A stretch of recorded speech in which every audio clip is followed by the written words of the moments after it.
Despair is infinitely scarier than depression, but more simple to solve. Depression is a gradual graying of your perception, like wearing sunglasses but all the time.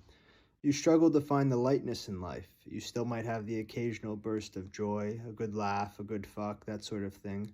But it's short-lived and overshadowed by this looming sense that life isn't enough, nothing is enough to justify the slog. And because depression lacks a clear shape, it's also pretty tricky to solve. Like, yes, there's 1,001 things you can read or watch that will advise you on techniques for breaking out of depression, but ultimately it's a very personal thing. Everyone has to find their own unique reasons and mechanisms for breaking out of it.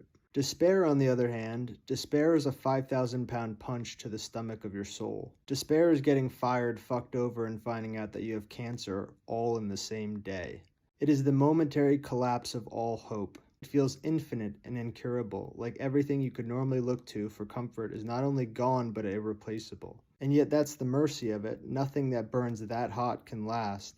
Despair is such a uniquely dark state of mind that your brain can't maintain it for long. You might go to bed on Monday feeling as though the world is falling, and then, by Thursday, you're not necessarily healed, but you're able to entertain the concept of hope again. The key, though, with despair is sticking in there long enough to allow your mind and spirit to snap back into a hopeful posture. Too many people make the mistake of taking radical action because they assume that despair will last as long as their depression. But that's not true. Despair is actually often a sign that you're on the precipice of finding some new meaning, but first your life is being demolished to make space for it.